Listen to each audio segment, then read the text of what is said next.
দর্শক আপনাদের সবাইকে শুভেচ্ছা জানাচ্ছি টাইম পলিটিক্স অনুষ্ঠানে। আজকে আমরা দুজন সম্মানিত অতিথি পেয়েছি। তার মধ্যে আমার ভাই আছেন জনাব আলমগীর শিকদার লুটন, যিনি জাতীয় যুব সংহতির সভাপতি। আমরা জানি যে একসময় বাংলাদেশের রাজনীতিতে দুই ভাই খুব আলোচিত ছিলেন, লুটন এবং ঝুটন, পুরনো ঢাকা। এবং সেই লুটন ভাই আমাদের সাথে আছেন।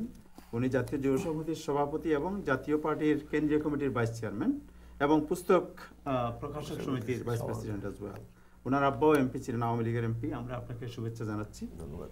আর আমার ডানে আছেন যুক্তরাষ্ট্র বিএনপির সাবেক সভাপতি জনাব আব্দুল লতিফ সম্রাট, এবং উনি কেন্দ্রীয় বিএনপির প্রধান সমন্বয়কারীও ছিলেন। জনাব আব্দুল লতিফ সম্রাট, আপনাকে অভিনন্দন জানাচ্ছি। আপনাকেও ধন্যবাদ আমাকে আমন্ত্রণ জানানোর জন্য, এবং দর্শকদের আসসালামু আলাইকুম।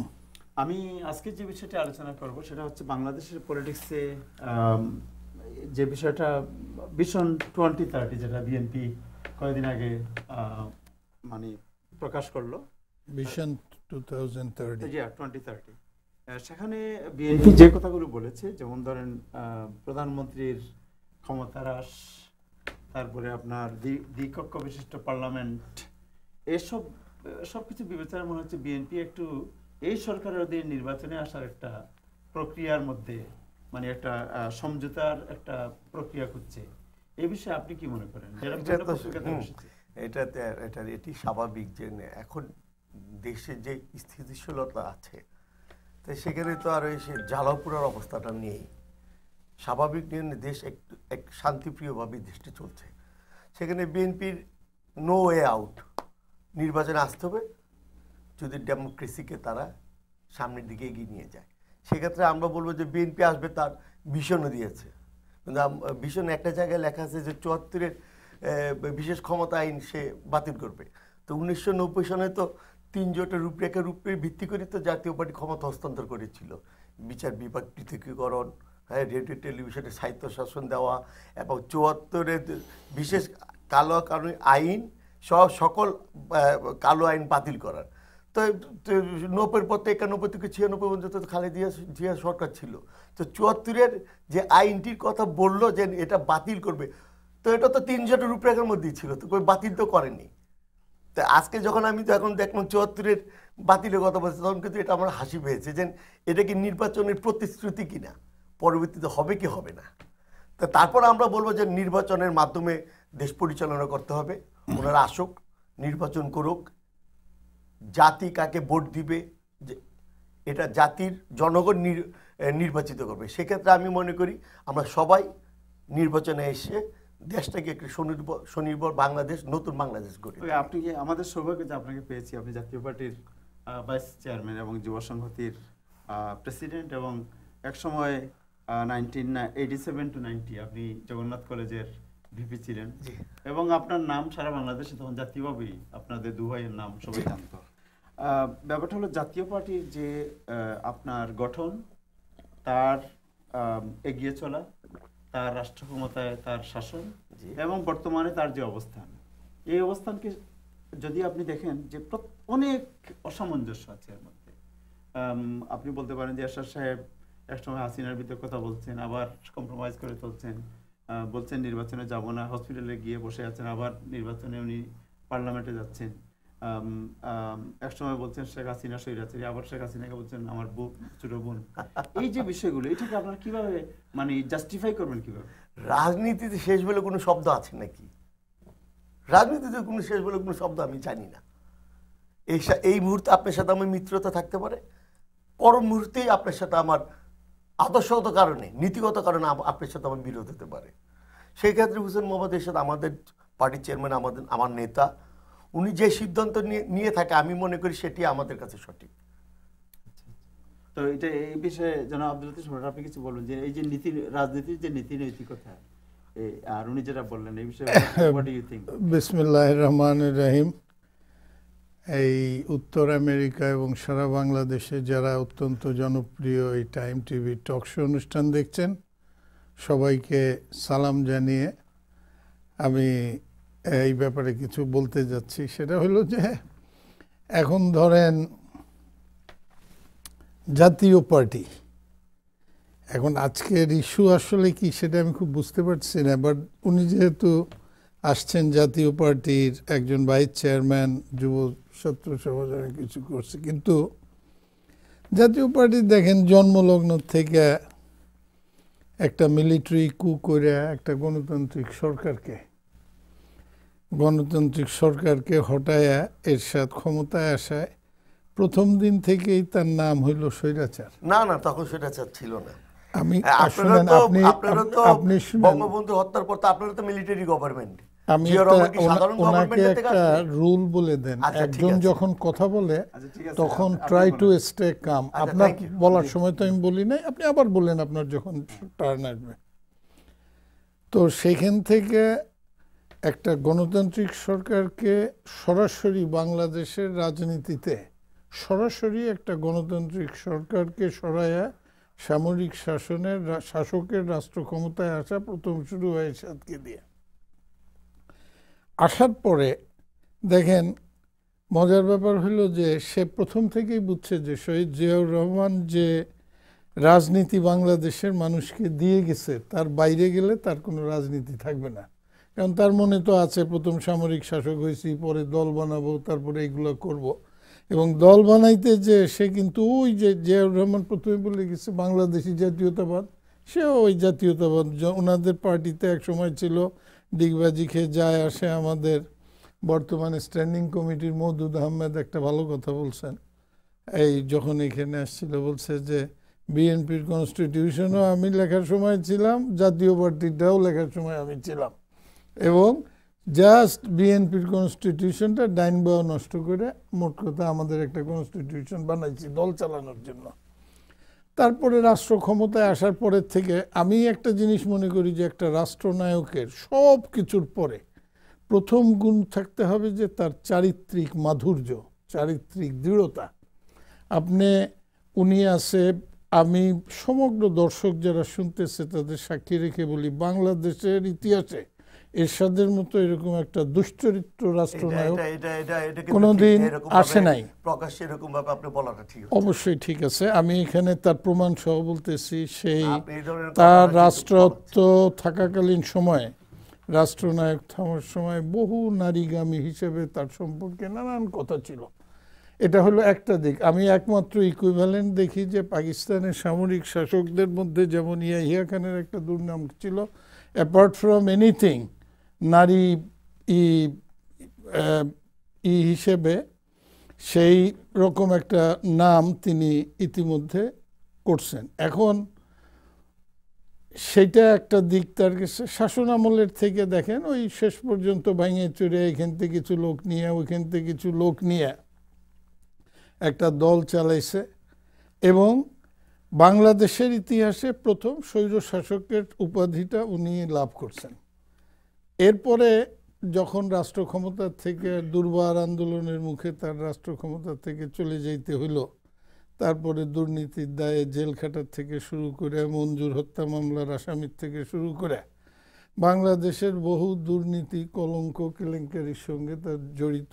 এবং সর্বশেষ এই যে আজকে যে বাংলাদেশে আওয়ামী লীগ সরকারের সঙ্গে আতাত করে যে একটা নির্বাচন, আপনি যেটা প্রথমেই বলতেছিলেন যে নির্বাচনের আগে কত নাটক, আমরা যাব না যাব, তারপরে নিজে কমপ্লেন করলো, আমাকে জোর করে ধরে নিয়ে গেছে হাসপাতালে, আবার নমিনেশন দেওয়া, আবার এমপি হওয়া, আবার রাষ্ট্রদূত হওয়া, এই কি প্রধানমন্ত্রীর বিশেষ দূত হওয়া, সরকারের সাথে থাকা, বিরোধী দল হওয়া। বাংলাদেশের রাজনীতিতে এইরকম হজবরল একটা দল আপনি আর দ্বিতীয়টা নামই করতে পারবেন না এইটা। এবং এখন যে অবস্থাগুলি দেখেন, এখন আওয়ামী লীগের সাথে আছি, আওয়ামী লীগের সাথে নেই। আওয়ামী লীগ আছি আমি একা নির্বাচন করব, 70 দলের একটা ঐক্য জোট করে ফেলল। প্রথম যে সভা আহ্বান করছে সব মিলাই লোক আসছে 12 জন, পত্রিকার খবর, এগুলো আমার কোনো পেটের খবর না। আপনি টিভি দেখছেন? আমি নিজে 70 দল না 58 দল? 70 দল আলটিমেটলি 58 এবং 70 ওইটার মধ্যে তার জোট করছে কইরা। যেদিন প্রথম মিটিং হচ্ছে, প্রথম আলো রিপোর্ট, এখানে আমরা দেখছি 12 জন 12 দলের 12 জন, মানে বুঝেন যে কত স্ট্রং তার অ্যালায়েন্স করার পরে আজকে আবার খবরে দেখলাম তার অ্যালায়েন্স ভেঙে গেছে। ভেঙে গেছে তাতে শুনেন, পৃথিবীতে একটা জিনিস যে জয় করতে পারছে, লাজ লজ্জার ঊর্ধ্বে যে লোকটা যাইতে পারবে তাকে আপনি কিছুই করতে পারবেন না। আপনার কোনো, আপনি একদম নিরপেক্ষভাবে আপনি দেখবেন নির্বিকারভাবে টিভির সামনে বসে আজকে বলবে হেফাজতকে পানি দেন, হেফাজতকে মুড়ি দেন, হেফাজতকে এই দেন। যেই হেফাজতে রাত্রেবেলা ধুন্দুমায়ের দিছে আওয়ামী লীগ সরকার, পরের দিন সকালে তার দলের 5 জনকে সাসপেন্ড করছে যে হেফাজতের মিছিলে গেছে কেন। It is all record. একটা মানুষের যদি, অফকোর্স রাজনীতিতে শেষ কথা নাই, একটা রাজনীতিবিদ আজকে এই দলে থাকতে পারে, কালকে তার সঙ্গে কোনো নীতির বৈপরীত্য হইলে সে সরে যেতে পারে, কিন্তু শুধু ক্ষমতা কেন্দ্রিক হয়ে থাকা, নিজের কোনো সাজা না হয়, মঞ্জুরা মামলার ফাঁসি না হয়, বা কোনো দুর্নীতি মামলার সাজা না হয়, কারণ তার নিজের স্টেটমেন্ট, আমি এগুলো সব রেকর্ডে বলছি, পরবর্তীকাল দরকার দেখানো যাবে, বলছে যে আমি এই বয়সে আর জেলে যেতে চাই না, তাই আমি এই 14 দলীয় ঐক্য জোটে গেছি। আচ্ছা, আসতেছি আপনি। দিস ইজ মানে উনি যে কথাগুলো বলেন, আপনি তো প্রোটেস্ট করেছেন, বাট একটা কথা হচ্ছে যে আজকে যদি বিএনপি ইলেকশনে আসে, সত্যিকার অর্থে যদি ইলেকশন হয়, বিএনপি আসুক, তাহলে জাতীয় পার্টির অবস্থান কি হবে বলে আপনার মনে হয়? আমরা ভালো অবস্থানই থাকবো।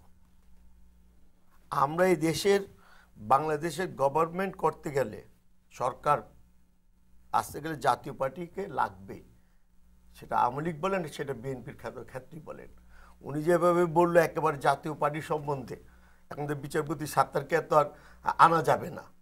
দেশের যে অবস্থা চলছিল, আপনি তো প্রত্যক্ষ অনেক জিনিসের সাথে হ্যাঁ, দেশের যে অবস্থা ছিল, আমরা প্রবাসীরা আজকে টেলিভিশনের সামনে বসে আছে, আপনার কাছ থেকে অনেক তথ্য জানতে, যে আপনি তো অনেক কিছু নীরব সাক্ষী ছিলেন তখনকার। আমি তো জাতীয় পার্টি করে, আমি আমার জীবনে কোনো দল করিনি, দল আমি জাতীয় পার্টি করেছি।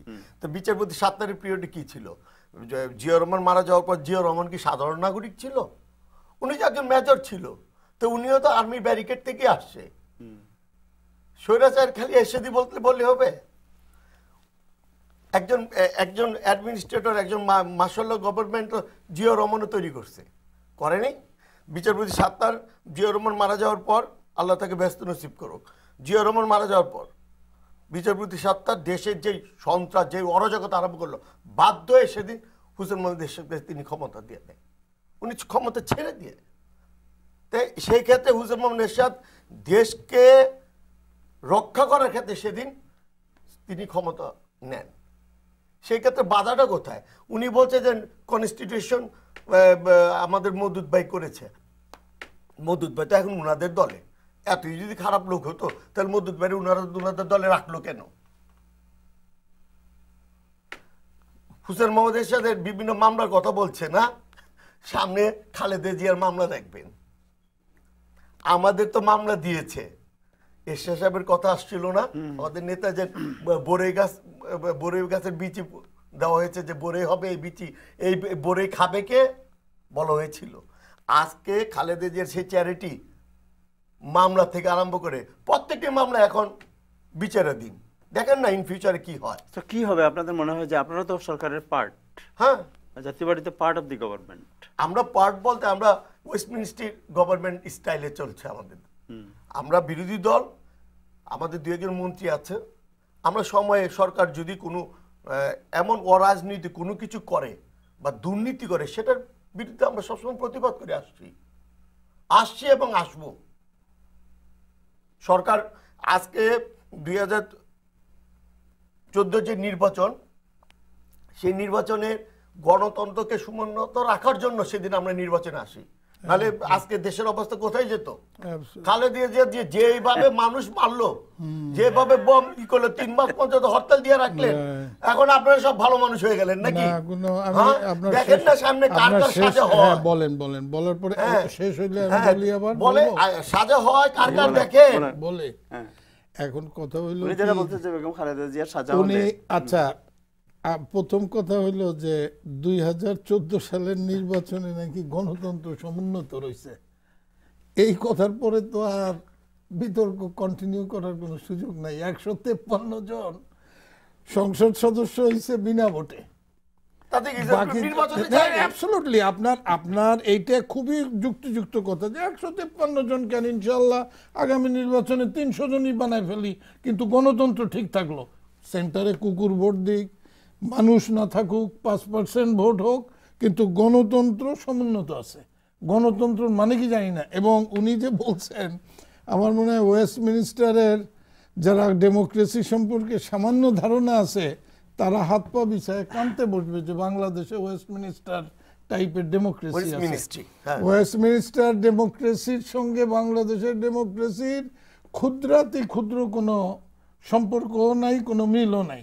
একটা পার্লামেন্টে 153 জন বিনা ভোটে নির্বাচিত হয়েছে, বাকি যারা হয়েছে একতরফা, এবং তাদের আওয়ামী লীগের 2-1 যারা বিদ্রোহী প্রার্থী হিসেবে নির্বাচন করছিল, যেমন পাবনার ওই অধ্যাপক সাহেবের নাম কি, ওই যে আগে মিনিস্টার ছিল, স্টেট মিনিস্টার অধ্যাপক আবু সাইদ পর্যন্ত এসে টেলিভিশনে যেইভাবে কান্নাকাটি করে বলছে। শুনেন, একটা জিনিস হলো কি যে you have to call spade a spade. যেটা হয়েছে, যেটা হয় নাই সেটা আপনাকে বলতে হবে। 14 সালে কোনো নির্বাচন হয় নাই। 14 সালে যে জিনিসটা হয়েছে একতরফা একটা ক্ষমতা দখলের মতো। উনি একটা অদ্ভুত কথা বলছে, সাত্তার সাহেবের সময় দেশের এমন অবস্থা হয়েছিল যে তখন এরশাদ সাহেবের ক্ষমতা দেওয়া ছাড়া উপায় ছিল না। আপনি সাত্তার সাহেবের যখন এত বড় খারাপ অবস্থার কথা বললেন, ইমদু ছাড়া, ইমদু তখন কালীগঞ্জের ইমদুর একটা ঘটনা, যে কালীগঞ্জের ইমদু খুনটুন করছিল বোধহয় একটা, করার পরে তখন যুব প্রতিমন্ত্রী ছিল আবুল কাশেম, ওনার বাসার থেকে তাকে অ্যারেস্ট করা হলো। তাইলে এখন বুঝেন, এই হিসাব করেন যে আজকে যুবলীগ, ছাত্রলীগ, স্বেচ্ছাসেবক লীগের যেই পরিমাণ গোলা গুলি মানুষ মারা, তাতে তো এই পর্যন্ত কমসে কম 50 বার মার্শাল ল আরো জারি হওয়া দরকার ছিল। কারণ এক ইমদুরে পাওয়ার কারণে যদি একটা মার্শাল ল জারি হইতে পারে, আজকে বাংলাদেশের এত ছাত্রলীগ, যুবলীগ, স্বেচ্ছাসেবক লীগের নিজেদের মধ্যে, ফরগেট অ্যাবাউট বাইরের, নিজেদের মধ্যে খুনাখুনির রেজাল্টেই তো তাইলে মার্শাল ল হওয়া উচিত 25 বার। কোথায় হয়েছে? কোনো জায়গায় কোনো কিছু হয় নাই। আপনার ধারণা মতে আপনি পত্র পত্রিকার যে সমস্ত রিপোর্ট আমরা দেখি, এটা একটা খুব ভালো টার্ম, উনি একজন সাংবাদিক, প্রথিতযশা সাংবাদিক, উনি বলুক যে বাংলাদেশে আইন শৃঙ্খলা পরিস্থিতির কি অবস্থা। সরকার অবশ্যই, আমি আপনার দৃষ্টিভঙ্গিতে ভালো বলেই তো আপনি বলবেন, আপনারা সরকারের অংশ হিসেবে, কিন্তু বাংলাদেশের মানুষ তা মনে করে না। এবং যেভাবে নানানভাবে সরকারি দমন নীতি, পীড়ন নীতি, প্রশ্নপত্র ফাঁস, ব্যাংকের কোটি কোটি টাকা লুট, সরকারি ব্যাংক থেকে মানে টাকা ওই যে এক্সচেঞ্জ প্লেসের থেকে টাকা চলে যাওয়া, আপনার শেয়ার মার্কেটে 3 লক্ষ শেয়ার হোল্ডারের ফ্যামিলি পানিতে বসে যাওয়া, আপনার এই যে কালকে না পরশু দিনকের ঘটনা, ফরগেট বোর্ডের পরীক্ষা, অগ্রণী ব্যাংক একটা সরকারি অফিস, তাদের একটা পরীক্ষা হবে, প্রশ্নপত্র ফাঁস করে পরে পরীক্ষা দিতে পারে নাই।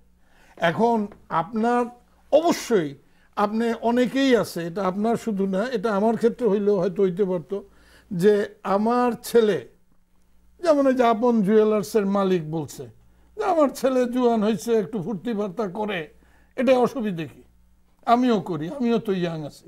তো এখন এমন পিতা, এমন দলীয় সমর্থক থাকবেই যে যা কিছু ঘটুক এইটা একটা বিচ্ছিন্ন ঘটনা। ব্যাংকের থেকে সমস্ত লোকে বলতেছে 30-40 হাজার কোটি টাকা চলে গেছে, আপনি বলবেন যে একটা বিচ্ছিন্ন দুই একটা ঘটনা হইতেই পারে, মানুষ খুন হইতেছে, এটা দুই একটা বিচ্ছিন্ন। ভুলে গেছেন ছাত্র খাম্বার কথা, ভুলে গেছেন নাকি আপনি?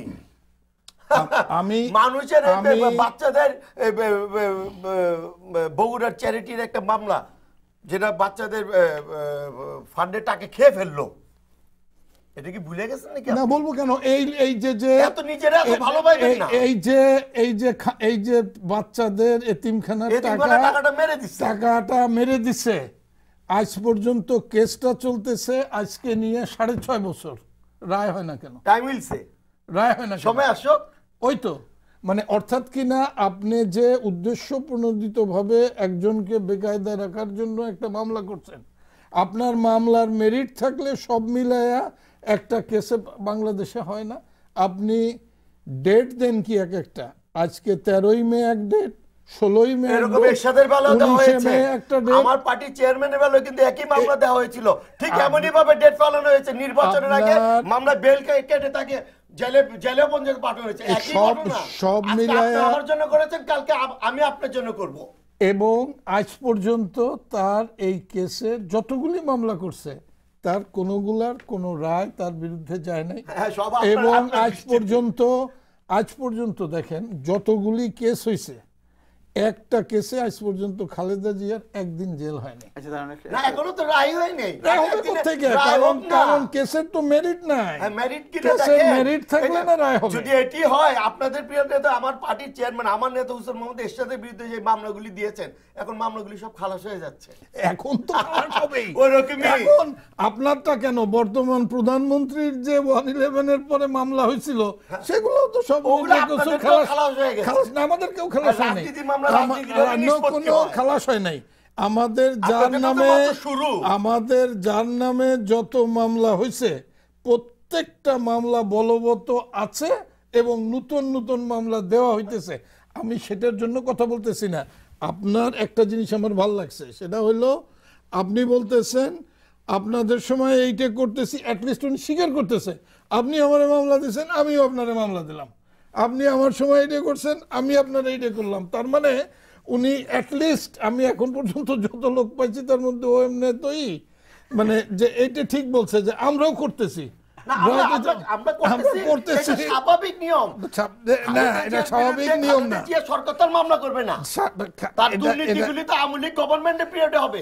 আওয়ামী লীগের না, এটা নিয়ম, এটা স্বাভাবিক না। স্বাভাবিক হচ্ছে খালেদা জিয়া সরকার থাকা অবস্থায় খালেদা জিয়ার বিরুদ্ধে মামলা হবে, এটা তো হাস্যস্কর ব্যাপার। না, হাস্যস্কর নাই যে দেখেন এখানে ডোনাল্ড ট্রাম্পের নামে ইনভেস্টিগেশন হইতেছে, সে ক্ষমতায় থাকা অবস্থায় ওইটা হওয়া উচিত। যদি আমেরিকার সাথে যদি বাংলাদেশের মিলান, এটা কেন মিলাইছি জানেন? আপনাদের প্রধানমন্ত্রী, হাস্যস্কর ব্যাপার। না হাস্য ব্যাপার না, আপনার প্রধানমন্ত্রী দেখবেন কখনো বাংলাদেশে যদি সামান্য খুনাখুনি হয় তখন প্রথমেই উদাহরণ দেয় খুনাখুনি আমেরিকায়ও হয়।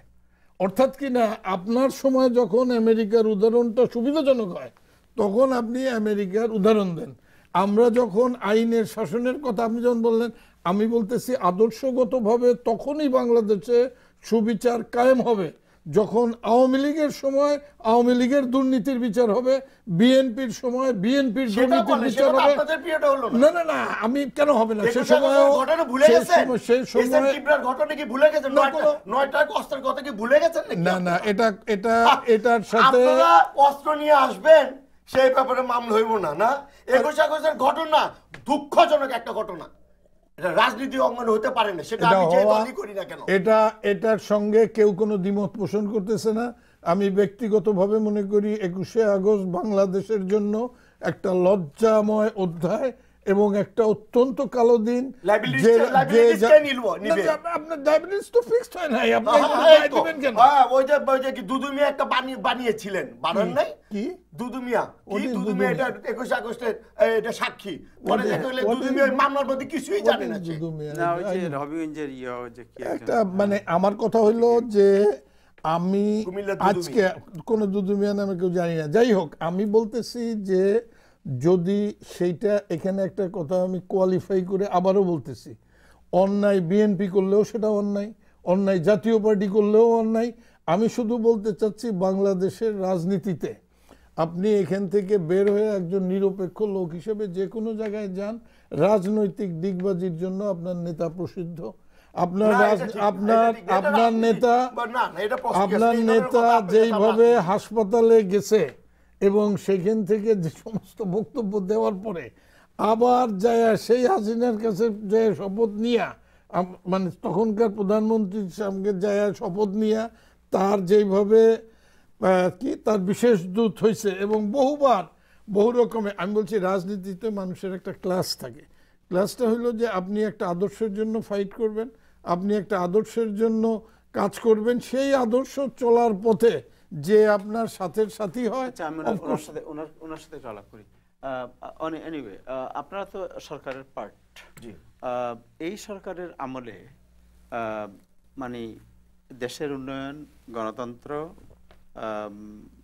শিক্ষাঙ্গন, তারপরে আপনার সন্ত্রাস, টেরোরিজম, এই সবগুলো যদি প্রশ্ন করা হয়, আপনারা জাতীয় পার্টি হিসেবে কেমন ফিল করেন গভর্নমেন্টের সাকসেস? গভর্নমেন্ট খুব ভালো চলছে না, আপনি বলেন একটা একটা করে, যেমন দেশের আপনি দেখেন না, দেশের যে উন্নয়ন হচ্ছে এটা অভূতপূর্ব একটা উন্নয়ন। দেশের 9 বছরের যে উন্নয়ন ছিল, পরবর্তীতে উন্নয়নের যদি আমরা দেখি সেটা এই গভর্নমেন্টের পিরিয়ড হচ্ছে। দেশে সন্ত্রাস কোথায় হচ্ছে না, ওই যে জঙ্গিবাদ তো এটা তো যারা করছে, এটা ওনারা তো জামাতি ছাড়তে পারেনি।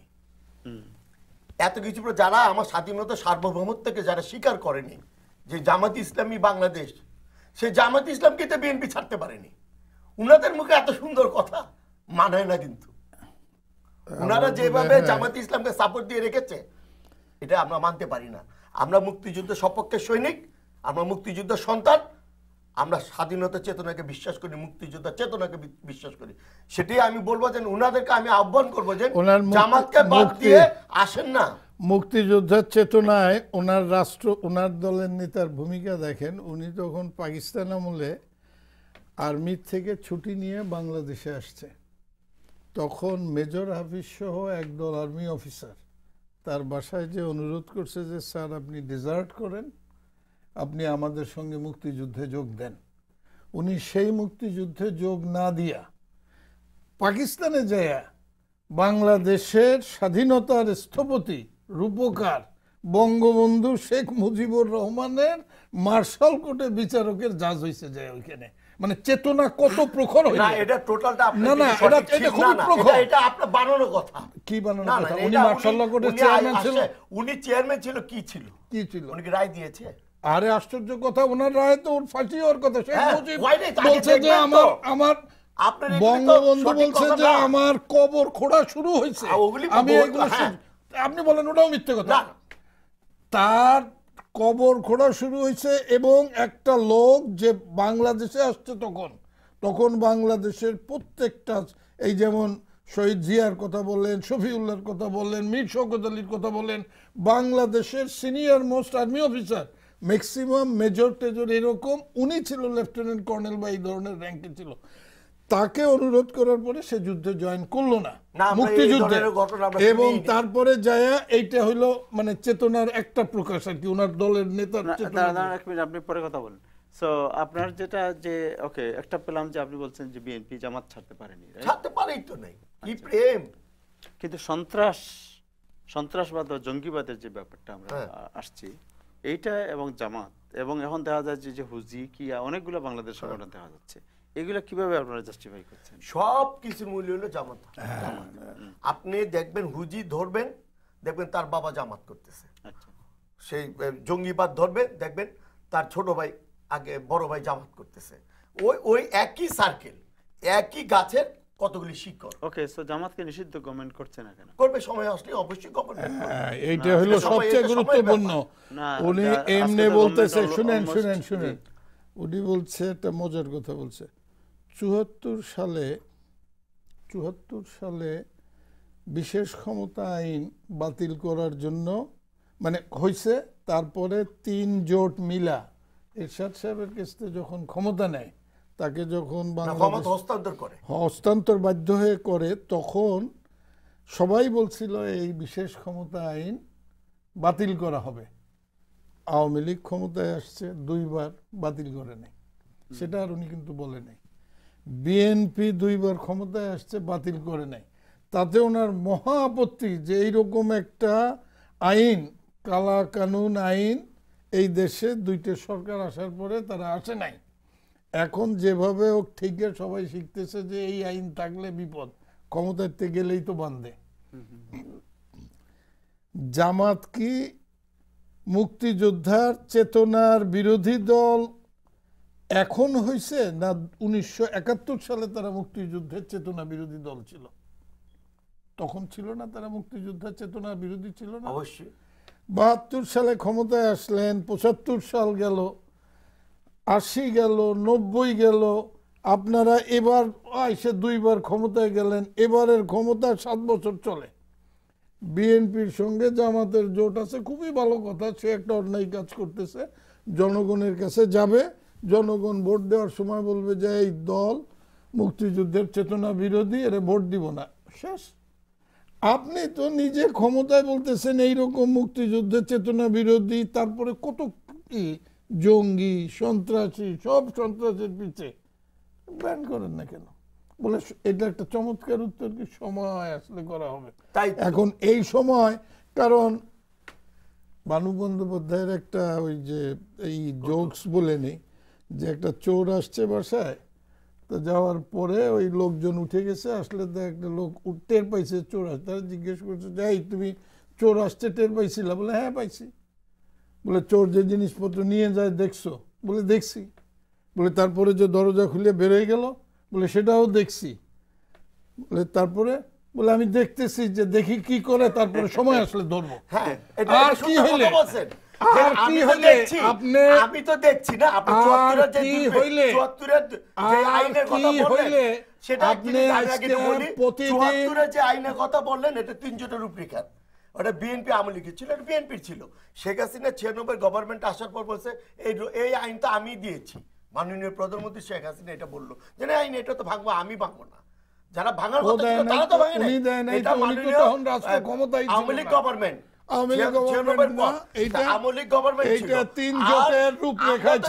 বলছেন আপনারা কি করেছেন? আরে আমরা কি করছি? আমরা তো যারা কখনো বলি নাই সার্বভৌমত্ব, আরে স্বাধীনতা সার্বভৌমত্ব, যারা আজকে একটি জঙ্গিবাদ দেশ করে ফেলতে চাচ্ছে, একটা অতর্ক বাংলাদেশ করার একটা যারা ষড়যন্ত্রে লিপ্ত। কিন্তু একটা জিনিস যেটা প্রশ্ন আসবে, সেটা হলো যেমন ধরেন এ পর্যন্ত যতজন ধরা পড়েছে, যাদেরকে অ্যারেস্ট করা হচ্ছে, রাইট, আপনি তো ডিরেক্ট এরা পাওয়া যাচ্ছে কেউ আল কায়দার সাথে ইনভলভ বা ওই আইএসআই এর সাথে কারো সম্পৃক্ততা আছে। আরো মজার একটা ইনফরমেশন আপনারা এখানে দেই, যত সমস্ত এই যে আপনার গুলশানের আর্টিসান থেকে যে সমস্ত লোকজন এই যে মারা গেছে ধরা পড়ছে, এর মধ্যে আপনি জামাত পাবেন কোথায়? 80 to 90% বা আরো বেশি ছেলেরা সব নর্থ সাউথ ইউনিভার্সিটির ছেলে, সমস্ত প্রাইভেট ইউনিভার্সিটির ধনীর। মানে আপনি দেখেন এক একজনের বাবা মার পরিচয় দেখেন, এরা কোনো কানেকশন নাই। এত সুন্দর করে কথাটা বললেন না। বাংলাদেশে যাদেরকে দেখছি খালি পেয়ে ঘুরতে, জামায়াত ইসলাম বাংলাদেশ করে, এখন তারা মার্সিটিতে ঘুরছে। তাদেরই গড়া ইনস্টিটিউশন গুলো কোনো না কোনো ভাবে জঙ্গিবাদে লিপ্ত করাচ্ছে। এত আবার ভালো বললেন না পর্যন্ত। আমরা নিজের চোখে দেখেছি যে আজকে ইসলামী ব্যাংক বলেন, ইসলামী হাসপাতাল বলেন, যারা জামাত করেছে তাদেরকে ওই জায়গায় চাকরি দিচ্ছে, তাদেরকে প্রোভাইড করছে। খুব ভালো কথা। কিন্তু নর্থ সাউথ ইউনিভার্সিটির শিক্ষক হচ্ছে এবং তারা গোপনে তাদেরকে জঙ্গিবাদ। আপনারা কি করেন? আপনারা কি করেন রাষ্ট্রীয় ক্ষমতায় থাইকা? যে নর্থ সাউথ ইউনিভার্সিটি জামাতের এই ইনফরমেশনটা আপনারা কে দিছে? আমি কি বললাম? কি বলছেন? যে ডে বাই ডে তারা ইসলামী ব্যাংক করেছে, ইসলামিক হাসপাতাল করেছে, বিভিন্ন ইনস্টিটিউশন করে, ওইটা আমি ওদেরকে নিয়ে আপনি দেখবেন জামাত ইসলামী করলে আপনি ইসলামী ব্যাংকে চাকরি পাবেন, জামাত ইসলামী করলে ইসলামী হাসপাতালে চাকরি পাবেন। আরে আপনার এদের ছেলেপেলে, এদের লোকগুলো খুব ঠান্ডা মাথায়, ঠান্ডা মস্তিষ্কে তারা সেদিন নর্থ সাউথ ইউনিভার্সিটির টিচার। সরকারের আমলে জামাত তো কোনো সরকারে নাই, তার লোক তার দল করে, তার ব্যাংকে সে চাকরি দেয়। আরে বাবা, ডে বাই ডে হয়েছে, আজকে বুমেরাং হয়ে গেছে। যেই সরকার জনগণের, আজকে বুমেরাং হয়ে গেছে, আপনি বলতে হবে না। সরকার জনগণের, বিস্ফোরণ ঘটেছে। এই সরকার জনগণের সরকার, সেই সরকারে আপনি আওয়ামী লীগের সার্টিফিকেট না হইলে কোনো পিয়নেরও চাকরি হয় না। আপনি এখন আপনি কাউকে দেখি নাই। আচ্ছা, প্রথম থেকে আপনি বলতেছেন যে আমার আওয়ামী লীগ না করলে, জাতীয় পার্টি না করলে চাকরি হবে না। এখন যেই লোকগুলা যেভাবে হোক, তার বাবা জামাত করছে বা যে কোনো কারণে হোক, এখন একটা ছেলে মাস্টার ডিগ্রি পাস করছে, এইটা করছে, এখন সেই ছেলেটারে আপনি চাকরি দিবেন না, আপনি দিলেন না। এখন ইসলামী ব্যাংক বা ইসলামী প্রতিষ্ঠান তারাও চাকরি দিবে না। তা এই ছেলেটার যখন পেটে পাথর পড়বে যে আমি মাস্টার ডিগ্রি পাইয়া বা অমুক পাইয়া আমি কোনো চাকরি পাইলাম না, তখন তার সে যাবে কোথায়? একটা জিনিস হলো যে এই যে আপনি বললেন যে বাংলাদেশের, মনে করেন যে আপনাদের যে বক্তব্য, সেই বক্তব্যে মনে হচ্ছে যে বাংলাদেশের আজকের যে অস্থিরতা, জঙ্গিবাদ, সন্ত্রাস, আমরা যেই প্রসঙ্গে আলোচনা করি, তাহলে এর বিহাইন্ডে জামাত ইসলাম, জঙ্গিবাদের বিরুদ্ধে তো জামাত ইসলাম মাস। আমি এবং বিএনপিকে অনুরোধ করব আপনি জিয়া রহমানের দল হিসাবে তোকে জামাতকে বাদ দিয়া তারা আসুক। কেন আসবে? আপনার মন মতো আমি রাজনীতি করব না। না, আমরা তো অনুরোধ বলছি, অনুরোধ নাই, শুনেন। এবং আমি আপনারে বলি, স্বাধীনতা সার্বভৌমত্ব, আরে স্বাধীনতা সার্বভৌমত্ব কে কার কাছে বিকাইতেছে? ভারতের কাছে। ওগুলার বলেন না, ভারতের কাছে যাই একই চুক্তি করে আসছেন, ভারতের কাছে কি নাকে খত দিতেছেন 3 মধ্যে 7 বার। এবং বাংলাদেশের স্বাধীনতা সার্বভৌমত্ব কোথায় নিছে? একটা ঘটনা বলি, নেপালের একটা লোকরে ভারতীয় সীমান্তরক্ষী বাহিনী গুলি করে মেরে ফেলছিল। আপনি তো সাংবাদিক, জানেন, সারা নেপাল উত্তাল হয়েছিল। সরকার এটাকে টেক ওভার করছে এবং ভারতের হোম মিনিস্টার ফর্মালি তাদের কাছে মাপ চাইতে হয়েছে। আপনার দেশে ফেলা নিতে শুরু করে ডেলি বর্ডারে শত শত লোক মারা যাচ্ছে। এটা তো আপনি হাস্যকর কথা বলেন। জীবনে কোনোদিন একমাত্র জামাত ইসলাম বিএনপি ভারত বিদ্বেষী বক্তব্য দিয়ে ভোট নেয়, আবার যখন ক্ষমতা আসে তখন বলে আমার সাথে তার সন্ধি। আমরা কিন্তু বিএনপির রাজনীতিতে দেখেছি, বিএনপির গভর্নমেন্টে দেখেছি, ভারতের বিএসএফ পার্টির মতন গুলি করে মেরেছে আমাদের বাংলাদেশী জায়গায়। যদি ভারতের এই প্রতিবাদ করার জন্য বিএনপি গভর্নমেন্ট কোনো প্রতিবাদ কখনো করেনি। একটা জায়গায় মানুষ যদি ধরেন, টক শোর তো একটা বেসিক প্রিন্সিপাল আছে। বেসিক প্রিন্সিপালটা হলো যে আপনি একটা ইস্যু প্রমাণ ভিত্তিক বক্তব্য দিবেন। এখন আমি এইখানে বলতেছি যে ওনার সমস্ত কিছু জামাত দেশের স্বাধীনতা সার্বভৌমত্ব সব ধ্বংস করে দিতেছে না, বিশ্বাস করে আজ বিশ্বাসও করে না, সেটা চায়ও না। তাই আজকে দেশ স্বাধীন না, এটা আপনি বলতেছেন, আমি তো বলি নাই। আমি জামাত করি না, জামাতকে ডিফেন্ড করতে এখানে আসি নাই।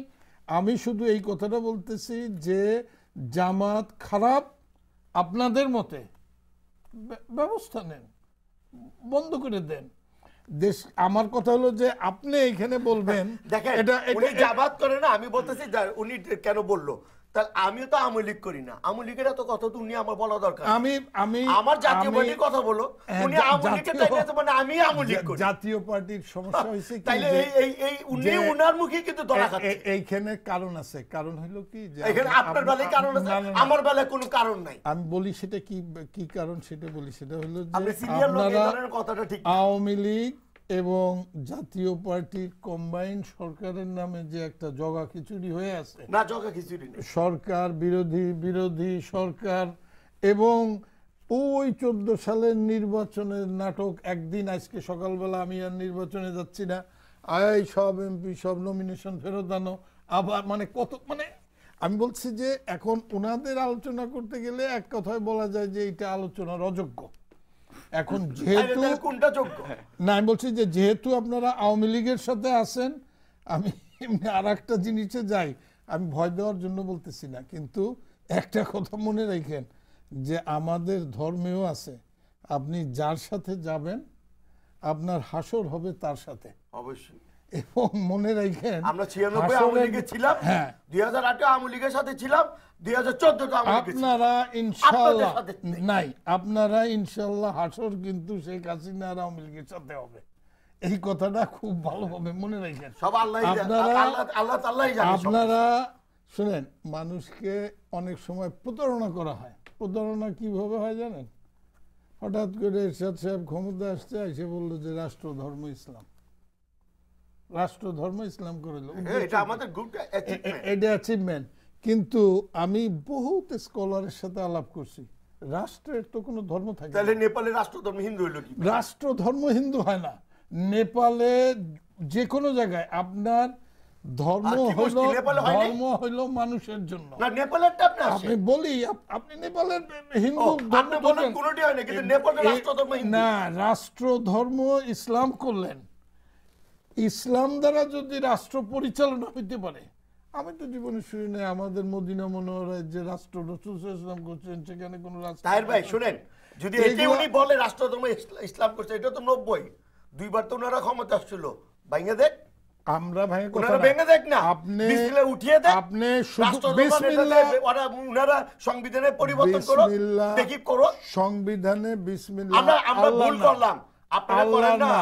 কিন্তু আপনি এখানে আমি বলতে চাচ্ছি যে ধর্মকেও একটা নিজস্ব গেইনের জন্য আপনি একটা বেসিক্যালি মানে আমি বলছি যেটা বেসিক যে রাষ্ট্র বলেন বা এটা এরকম ভাবে বলা যে বাংলাদেশের ওই কর্পোরেশনটার ধর্ম হইল ইসলাম। You can not do this. আপনার রাষ্ট্র পরিচালিত হবে ইসলাম অনুসারে, আপনার সংবিধান রচিত হবে ইসলাম অনুসারে, কিন্তু ধর্ম আছে না, তাদের কি স্বাধীনতা নাই? রাষ্ট্র ধর্ম ইসলাম করলেন কেন? তাদের স্বাধীনতা সকল ধর্মের সম অধিকার, সম্মান এবং রাষ্ট্রধর্ম ইসলাম, আমাদের এটাই ছিল। সেটা হয় না, এটা হইল সৌদি আরব ভিত্তিক পথে চালাতে চান না। সৌদি আরবেও ইসলাম পরিপূর্ণভাবে নাই। সেটা হইল যে আপনি যেইভাবে বলতেছেন, আপনি যদি আজকে রাষ্ট্রধর্ম অন্যের অধিকার খর্ব করতে চান না, তাহলে তো এটাও করতে পারবেন। আমরা তো করছি, আপনারা তো 91 ক্ষমতায় আসছেন, এটা বাতিয়ে দিতেন। আমি খালি বলতেছি যে বিভিন্ন জিনিস আপনারা যেভাবে ইউজ করছেন। আরেকটা জিনিস জানতে চাই, সর্বশেষ আজকের যারা লেটেস্ট খবর, সেটা হলো বেগম খালেদা জিয়ার অফিসে তার নিরাপত্তারক্ষী তল্লাশি চালাচ্ছে। তার নিজস্ব নিরাপত্তারক্ষী যারা সরকার থেকে দেওয়া হয়, এরাই তল্লাশি করতেছে অফিস। এটার সিগনিফিকেন্ট কি মনে হয়? কোন দেখেন, খালেদা জিয়াকে তো বাঁচিয়ে রাখার জন্য সরকারের দায়িত্ব, তাই না? তার কোন এজেন্সির কোন রিপোর্ট থাকতে পারে যে কোন একটা ঘটনা ঘটতে পারে। খালেদা জিয়া তো দেশের বিএনপির মতন একটা সংগঠনের তিনি চেয়ারপারসন, তাকে কিন্তু টেক কেয়ারের দায়িত্ব কিন্তু গভর্নমেন্টের, আওয়ামী লীগ সরকারের। স্বাভাবিক যদি কোনো কিছু থাকে এজেন্সির মাধ্যমে কোনো কিছু জানতে পারলে সেটা তারা তো এই ধরনের নিরাপত্তা দিতেই পারে। আসলে ব্যাখ্যাটা ঠিক হয় নাই। এটা তো আপনার ক্ষেত্রে ঠিক হইবই না, আমার কোনটাই তো আপনার ক্ষেত্রে ঠিক থাকবে। কারণ হলো যে আমি ওই নীতির সাথে দ্বিমত পোষণ করি। সেটা হলো বেগম খালেদা জিয়া একটা অফিসে থাকে, আজকে যে অ্যানালিসিসগুলো বিভিন্ন পত্র পত্রিকায় আসতেছে, আমি কিন্তু এখানে যে কোনো কথা বলতেছি from the analysis I get from the news papers এইখানে। কারণ অনেক সময় সংবাদ মাধ্যম টেলিভিশনে তো সেলফ সেন্সর করতে হয়, এটা হলো অনলাইন। একটা সময় ছিল যখন আওয়ামী লীগের কিছু লোক ইনফিলট্রেট করে গুলশান অফিস থেকে যে কোনো আলোচনা খালেদা জিয়ার অফিসে হইতো, সেই আলোচনাগুলা বিভিন্নভাবে বের হয়ে যেত। অতি রিসেন্টলি মানে কয়েকটা মাস হয় বা পুরা খালেদা জিয়ার অফিস রিস্ট্রাকচার করে সমস্ত ফার্নিচার যেগুলো সোফা টোফা চেয়ার সমস্ত ফেলে দেওয়া হয়েছে। ফেলে দেওয়ার পরের থেকে এটা বলা হইতেছে যে এখান থেকে যে সিক্রেট ওয়্যার টেপিং বা যে কোনো কারণে যে নিউজগুলা বাইরে যাইতো সেগুলা যাইতেছিল না। এখন দেখেন, যত কিছুই হোক একটা লিমিট আছে। যেমন একজন এমপির বাড়িতে যাইতে হলে একটা ডেকোরাম আছে, একটা প্রধানমন্ত্রীর বাড়িতে গেলে একটা ডেকোরাম হয়, 3 বারের প্রধানমন্ত্রী ছিল তার অফিসটা আপনি যাইতে হলে একটা ডেকোরাম আছে। এইটা আপনি জাস্ট একটা আউট অফ নাথিং আপনি একটা চেষ্টা করলেন যে তার ওইখানে নাশকতামূলক জিনিস আছে, একটা কমপ্লিট সার্চের পরে পুলিশ বের করলো যে কিছুই নাই। মানে দুর্ভাগ্যজনকটা দেখেন না, তদন্ত করতে করছে না, এটা শুনতে পেরে এবং এটা লেভেল আছে, নিরাপত্তা কর্মী তারাই তো করছে। না পুলিশ যে করছে, আপনি কথাটা শেষ করে দিচ্ছেন না। যখন তারা চলে গেছে, পুলিশ তদন্ত করে যখন দিছে যে কোনো কিছুই নাশকতার কোনো আলামত পাওয়া যায় নাই, তখন সেইখানে খালেদা জিয়ার নিরাপত্তা কর্মীরা সার্চ করতে যাওয়ার কারণ হইল যে যারা আসছিল তারা তল্লাশির নামে আবার নতুন করে কোনো ডিভাইস বসাই গেছে কিনা। হয়তো এটা বানানো না আমি বলছি এটা অ্যানালিসিস এটা থাকবে। এবং সেই জন্য এখন ওইখানে তার নিরাপত্তা বাহিনীরা এখন চেক করতেছে যে এই বেগম জিয়ার অফিসের থেকে শুরু করে তার আশেপাশে প্যারাফেরানালিয়া কোনো জায়গায় আপনি শুনেন ওবায়দুর রহমান এই যে সাধারণ সম্পাদক আওয়ামী লীগের, সে কি বলে আওয়ামী লীগে কাউয়া ঢুকছে, আওয়ামী লীগে কাউয়া ঢুকছে বলে না ওবায়দুর রহমান? এই শেখ হাসিনা বলে নাই যে আওয়ামী লীগে আমি ছাড়া সবাই রেখে না যায়, মানে দলের লোকের গুণ দেখে সবসময় যে সরকার ক্ষমতায় এরকম কাজ ঢুকেই। তাইলে বিএনপিতেও এরকম খারাপ লোক আছে না যারা তলে তলে রেখে ক্ষতি করতে পারে? সেই জন্য আমি বলছি যে এটা। থ্যাংক ইউ আপনাকে। আমি জাস্ট আপনাকে শেষ 30 সেকেন্ড একটু বলবো, জাতীয় পার্টির ফিউচার প্ল্যানটা কি? এই গভর্নমেন্টের সাথে তারা কিভাবে স্টিক করবে, ইলেকশন কিভাবে ফেস করবে? 30 সেকেন্ড। জাতীয় পার্টির আমরা 58 জোট নিয়ে তো আমরা মাঠে নেমেছি। ফিউচারে জাতীয় পার্টির চেয়ারম্যান সিদ্ধান্ত নিবে, দেশের রাজনীতির প্রেক্ষাপটের উপরে নির্ভর করবে পার্টির চেয়ারম্যানের সিদ্ধান্ত।